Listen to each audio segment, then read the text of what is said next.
Welcome to basic शाला। ये है पैराडाइज लॉस्ट के मोस्ट इम्पॉर्टेंट 200 MCQ सीरीज़ का 5th part.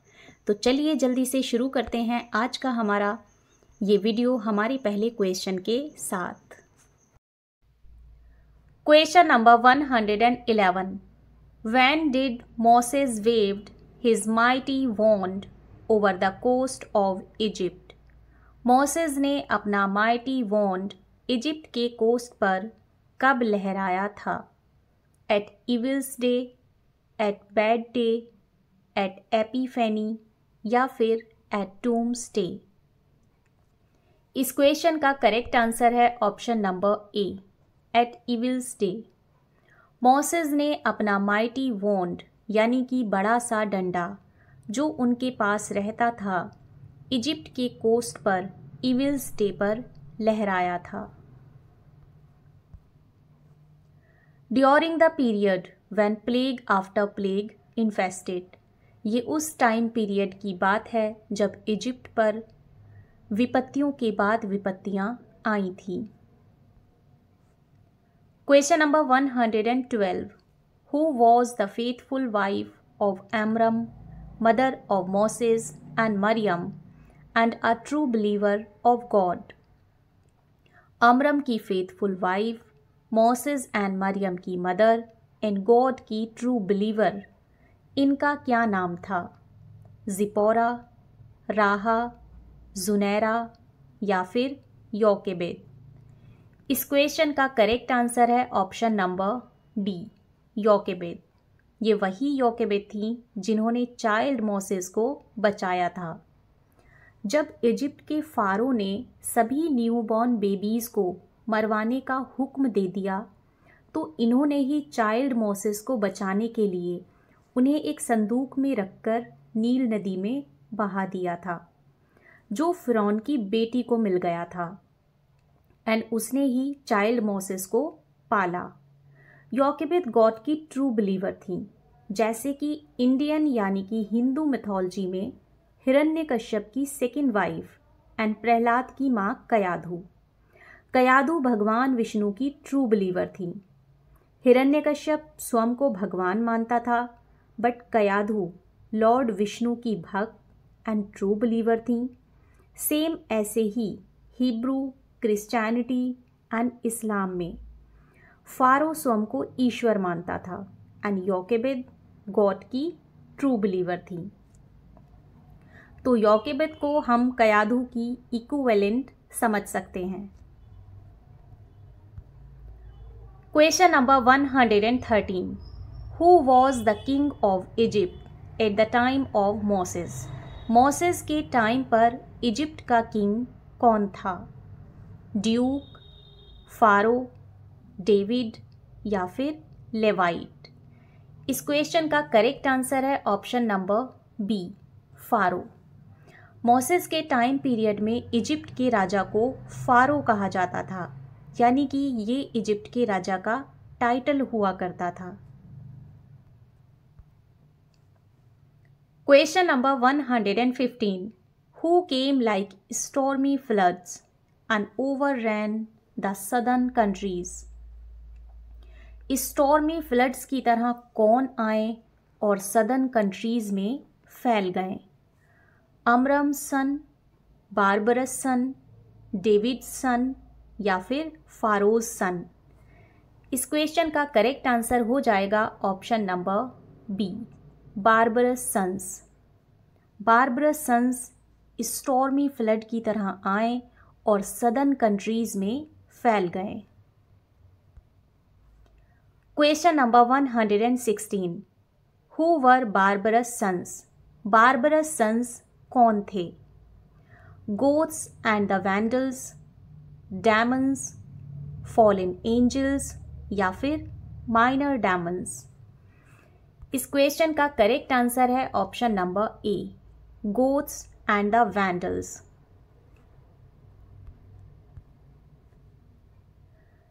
Question number 117। Near which two rivers barbarous sons gathered? कौन सी दो नदियों के पास बारबरस सन जो हैं वो गैदर हुए? यानी कि इकट्ठा हुए। Lethe and Siloa, Vallombrosa and Lethe, Rhine and Danube, या फिर टेम्स एंड एटना। इस क्वेश्चन का करेक्ट आंसर हो जाएगा option number C, Rhine and Danube. Barbarous son Rhine and Danube नदियों के किनारे गैदर हुए। Question number 118, where the army of barbarous sons reached after crossing Gibraltar. Gibraltar को cross करने के बाद बारबरस सन्स की आर्मी कहाँ पहुंची? Libyan sands, Siloa Sands, mount Sion, या फिर वैली ऑफ हिन्नोम। इस क्वेश्चन का करेक्ट आंसर है option number A, Libyan sands. Gibraltar पार करने के बाद बारबरस सन्स की आर्मी लीबन सैंड्स में पहुंची। Question number 111, 119, Libyan sands stands for. Libyan sand किसके लिए यूज होता है? A valley of hell, North Africa, Egypt, या फिर इज़राइल। इस क्वेश्चन का करेक्ट आंसर हो जाएगा option number B, North Africa. Libyan sands North Africa को कहा जाता है।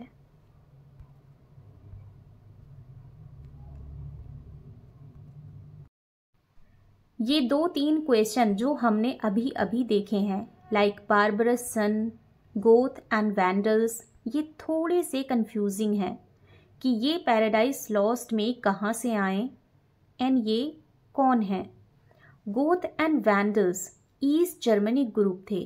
इन्होंने लगभग 400 ईस्वी में दूसरे जर्मनिक ग्रुप्स एंड हूनों के खिलाफ लड़ाई की थी।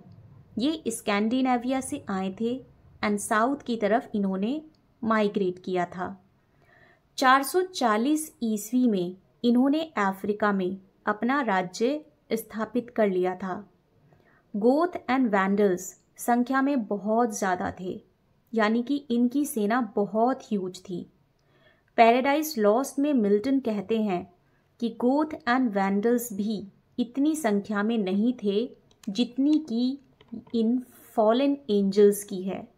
ये फॉलन एंजल्स जिन्हें गॉड ने नर्क में डाल दिया है, ये संख्या में इनकी सेनाओं से भी ज़्यादा हैं।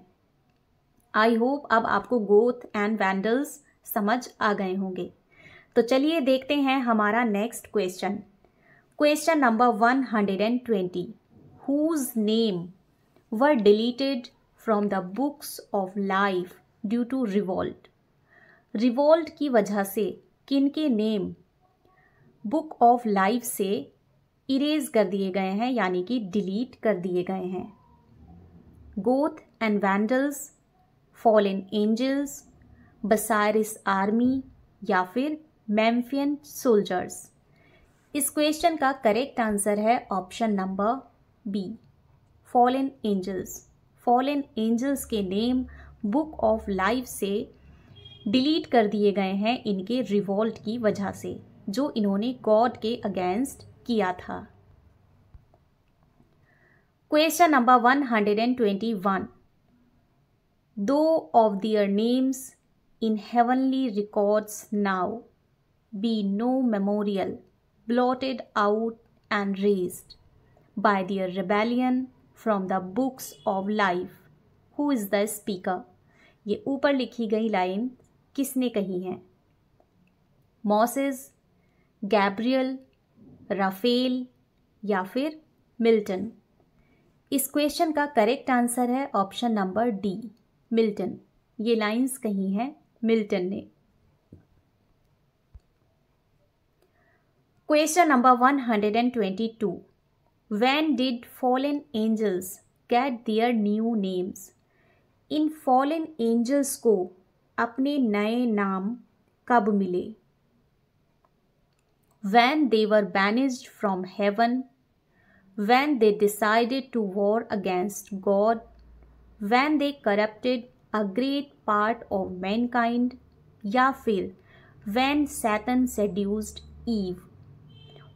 ये जो फॉलन एंजल्स हैं जिन्हें गॉड ने नर्क में डाल दिया है, ये पहले हेवन में रहते थे, तब इनके नाम कुछ और थे। लेकिन जब गॉड ने इन्हें बैनिश कर दिया, इन्हें नर्क में डाल दिया, उसके बहुत टाइम बाद इन्हें नए नाम मिले। तो ये जो नए नाम इन्हें मिले, ये कब मिले? यानी कि जब गॉड ने इन्हें हेवन से बैनिश किया तब, या फिर जब इन्होंने डिसाइड किया कि हमें गॉड के अगेंस्ट वॉर लड़ना है तब, या फिर जब इन्होंने मैनकाइंड के बहुत सारे पार्ट को करप्ट कर दिया तब, या फिर जब सैतन ने ईव को सेड्यूस किया तब। तो इस क्वेश्चन का करेक्ट आंसर हो जाएगा option number C, when they corrupted a great part of mankind. जब उन्होंने मैनकाइंड के एक बहुत बड़े पार्ट को करप्ट कर दिया, तब इन्हें नए नाम मिले, फिर इन्हें नए नामों से जाने जाने लगा।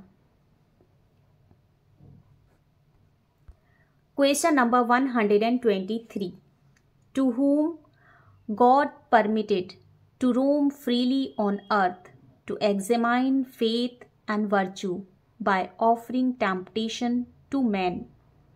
गॉड ने किसको फ्रीली अर्थ पर घूमने की परमिशन दी ताकि वो ह्यूमन काइंड के वर्च्यू को एंड फेथ को एग्जामाइन कर सके, उन्हें लालच देकर? Egyptian soldiers, Baalim, fallen angels, या फिर आर्मी ऑफ गोथ। तो इस क्वेश्चन का करेक्ट आंसर है option number C, fallen angels. God ने फॉलन एंजल्स को फ्री घूमने की आज़ादी दी कि आप अर्थ पर घूमो और ह्यूमन काइंड को के फेथ एंड वर्च्यू को, जो ह्यूमन काइंड गॉड में बिलीव करता है, उसको लालच देकर बहकाने की कोशिश करो। तो किसका फेथ सच्चा निकलेगा और किसका नहीं निकलेगा, कौन आपके लालच में आ जाएगा और कौन गॉड में हमेशा विश्वास करता रहेगा। इसीलिए तो कहा जाता है कि जब कोई चोर चोरी करता है तो इसका मतलब उसे फॉलन एंजल्स बहका लेते हैं, यानी कि उसका फेथ और वर्च्यू गॉड में इतना कच्चा होता है कि वो अपने मन के शैतान के बहकावे में आ जाता है और चोरी कर लेता है। इसी तरह से इस अर्थ पे जो कोई भी लोग गलत काम करते हैं, उन्हें ये फॉलन एंजल्स बहकाते हैं। जिनका फेथ कच्चा होता है वो गलत काम करना शुरू कर देते हैं, और जिनका फेथ दृढ़ होता है वो कभी भी गलत काम नहीं करते। वो हमेशा ये बिलीव करते हैं कि गॉड देख रहा है। जो कोई भी गलत काम करता है वो ये सोचता है कि हमें कोई नहीं देख रहा। तो यानी कि गॉड ने उन्हें अर्थ पर फ्रीली रोम करने की परमिशन दी थी, और वो आज तक अर्थ पर फ्रीली घूम रहे हैं और मानव जाति को बहका रहे हैं। तो इसलिए हमें अपना फेथ गॉड में रखना है, किसी फॉलन एंजल्स के बहकावे में नहीं आना और कोई गलत काम कभी भी नहीं करना। हमें अपना फेथ गॉड में बनाए रखना है। चलिए बढ़ते हैं हमारे नेक्स्ट क्वेश्चन की तरफ। 124, whose idol were decorated with pomp and gold by men to worship। किसकी आइडोल को डेकोरेट किया गया था गोल्ड से? मैन ने उसको डेकोरेट किया था गोल्ड से उसकी वर्शिप करने के लिए। Memphian soldiers, cows, ministers of vengeance, या फिर फॉलन एंजल्स। इस क्वेश्चन का करेक्ट आंसर है option number D, fallen angels. मनुष्य इन राक्षसों को देवताओं की तरह पूजने लगे, तब उन्हें नए नाम मिले। Question number 125, chief fallen angels got made their images before the temple of Jehovah, who started to worship those idols। Chief fallen angels ने अपनी इमेजेस यहोवा के टेम्पल के जस्ट सामने बनवाई। तो वो कौन लोग थे जिन्होंने सबसे पहले उनको पूजना शुरू किया? countries adjoining Rome, countries adjoining India, countries adjoining Palestine या फिर sons of Levite। इस क्वेश्चन का करेक्ट आंसर है option number C, countries adjoining Palestine, यानी कि फिलिस्तीन से लगे हुई जो कंट्रीज थीं वहाँ के लोगों ने सबसे पहले इन आइडोल्स को पूजना शुरू किया। Question number 126, in which mountain of Jerusalem there is an idol of spread out wings of 2 angels। यरूशलेम के कौन से माउंटेन पर 2 एंजल्स की पंख फैलाती हुई आइडोल बनी हुई है? एटना, सियोन, हिन्नोम या फिर आयोनियन। इस क्वेश्चन का करेक्ट आंसर है ऑप्शन नंबर बी, सियोन। सियोन हिल पर ही यानी कि सियोन माउंटेन पर ही 2 एंजल्स की पंख फैलाती हुई आइडोल बनी हुई है। Question number 27, to whom fallen angels talk loudly.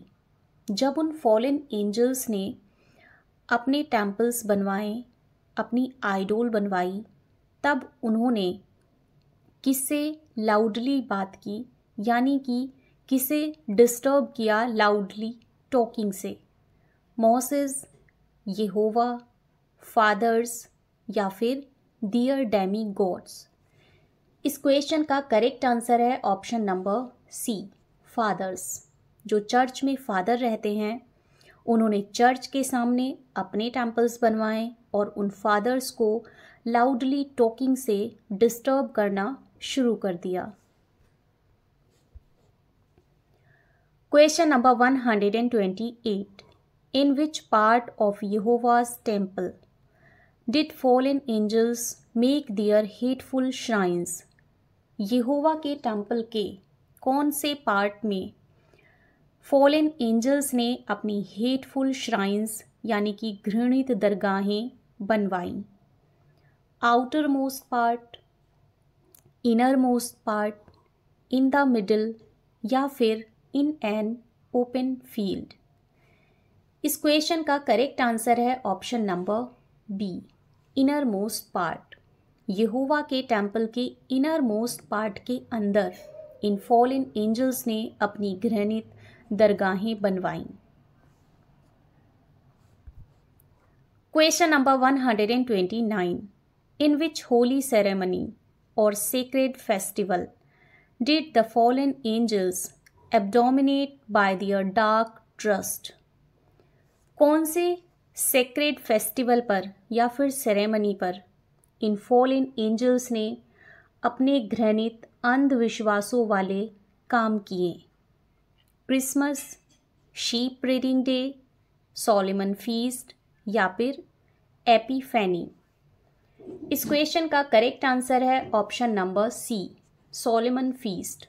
Solomon feast जो कि एक सैक्रेड सेरेमनी यानी कि फेस्टिवल है, उस फेस्टिवल के दिन इन्होंने अपने घृणित काम करने शुरू किए। ये फॉलन एंजल्स जो थे ये जब हेवन में रहते थे तो इनके नाम अलग थे, जैसा कि हमने आपको अभी बताया था। जब इन्हें हेवन से निकाला तो तुरंत इन्हें नए नाम नहीं मिले थे, बल्कि जब इन्होंने मानव जाति के एक बड़े भाग को भ्रष्ट कर दिया तब इन्हें नए नाम मिले। एक्चुअली गॉड ने इन्हें हेवन से निकालकर हेल में फेंक दिया। उसके बाद गॉड ने इन्हें अर्थ पर फ्रीली घूमने की परमिशन दी ताकि मनुष्य को लोभ लालच देकर उनके ईश्वर के प्रति विश्वास और उनके सद्गुणों की परीक्षा ली जा सके। इन फॉलन एंजल्स ने झूठ बोल बोलकर तथा झूठे प्रचारों से मानव जाति के एक बड़े भाग को लुभा लिया ताकि मनुष्य ईश्वर के प्रति अपना विश्वास त्याग दे। और इन लोगों ने इन फॉलन एंजल्स की बातों में आकर गॉड की मूर्ति को एक पशु की मूर्ति में बदल दिया, यानी कि गॉड की मूर्ति हटाकर एक पशु की मूर्ति रख दी और इस मूर्ति को आभूषणों से सजा दिया और गॉड की जगह इस मूर्ति की पूजा करने लगे और इन राक्षसों यानी कि फॉलन एंजल्स को देवताओं की तरह पूजने लगे। तब इन राक्षसों को नए नामों से जाना जाने लगा और मूर्ति पूजक क्षेत्रों में इनकी पूजा होने लगी। Question number 130, who was the first in that unholy rally? उस अनहोली रैली में जो कि फॉलन एंजल्स ने निकाली, उस रैली में फर्स्ट कौन था? बालिम, मोलोक, सैतन या फिर बेल्जेबब? ये क्वेश्चन रिपीटेड है। ये क्वेश्चन हमने पैराडाइज लॉस्ट के फर्स्ट पार्ट में आपको कराया था।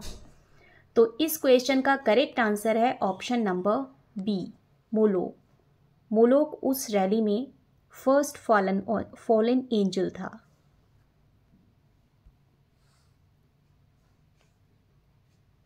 जब शैतान ने इन हेल में पड़े हुए फॉलन एंजल्स को एड्रेस किया कि उठो और गॉड के अगेंस्ट लड़ो, तब वो नर्क की जलती हुई आग से निकले एंड उन्होंने कलेक्ट होकर एक जुलूस निकाला एंड वो बारी बारी से शैतान से पर्सनली आकर मिले। उस रैली में सबसे आगे मोलोक था। इन फॉलन एंजल्स को गॉड के टेम्पल के सामने अपने टेम्पल्स बनवाएं। जिन लोगों को इन्होंने लोभ लालच देकर लुभा लिया वो इनकी पूजा करने लगे एंड जो ईश्वर में सच्चा विश्वास रखते थे वे इनकी बातों में नहीं आए और यहीं से निकला है पैगनिज्म। क्रिश्चियनिटी मिथ के अकॉर्डिंग जो इनकी बातों में आ गए और इन्हें पूजने लगे वो ही पैगन कहलाए और जो सिर्फ गॉड में विश्वास रखते थे क्रिश्चियन थे। इसीलिए क्रिश्चियन पैगन्स को पसंद नहीं करते। आप जानते ही होंगे कि पैगन लोगों के बहुत सारे देवी देवता होते हैं, यानी कि हर ऑब्जेक्ट का एक गॉड, लाइक आग का देवता, पानी का देवता, तूफान का देवता, एक्सेट्रा एक्सेट्रा। जबकि क्रिश्चियनिटी में केवल एक गॉड होता है। क्रिश्चियन मिथ कहता है कि ये सारे देवता वही फॉलन एंजल्स हैं जिन्होंने पैगन लोगों को बहकाया एंड ये पैगन भगवान की जगह पर इन राक्षसों को पूजने लगे।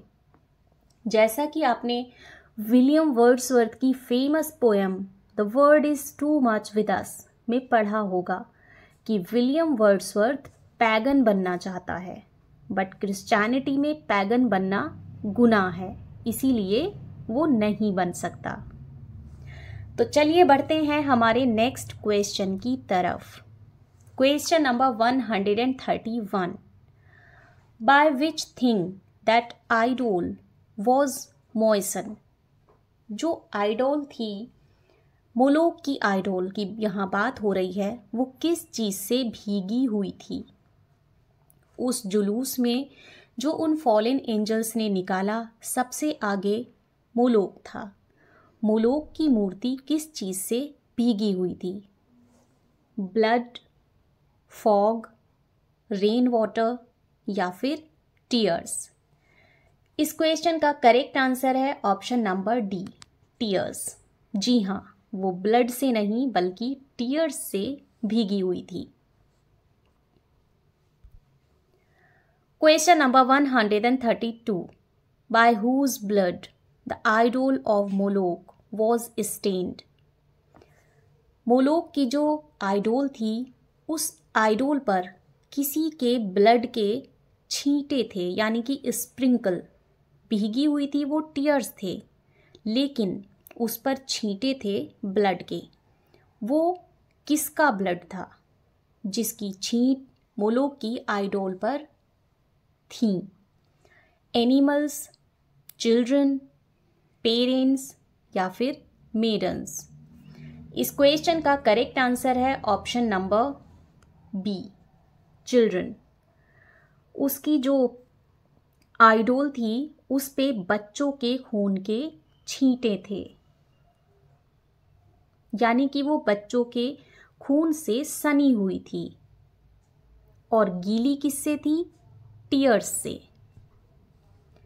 Question number 133, whose cries were drowned in the loud noise of drums and timbrels? किसकी जो चीखें थीं वो ड्रम्स एंड टिम्ब्रल्स की लाउड वॉइस में दबकर रह गई थी? एनिमल्स, चिल्ड्रन, पेरेंट्स या फिर मेडन्स? इस क्वेश्चन का करेक्ट आंसर भी हो जाएगा option number B, children. Children की क्राइज यानी कि चीखें ड्रम और टिम्ब्रल्स के नॉइज में बिल्कुल ही दब गई थी। Question number 134, how the children were sacrificed to the horrible idol? Moloch की मूर्ति पर बच्चों की बलि चढ़ाई जाती थी, इसीलिए वो चीखे थे, लेकिन उनकी चीखें जो थी वो ड्रम की आवाज़ में दब गई थी। तो उन बच्चों को जब सेक्रीफाइस किया गया था मोलोक की आइडोल के सामने, तो वो सेक्रीफाइस कैसे किया गया था? Stabbed, fired, cut by big knife या फिर by drowning in the blood of animals? छुरा मारकर, आग में जलाकर, एक बड़े चाकू से काटकर या फिर एनिमल्स के ब्लड में डुबाकर? तो इस क्वेश्चन का करेक्ट आंसर हो जाएगा ऑप्शन नंबर बी, फायर्ड।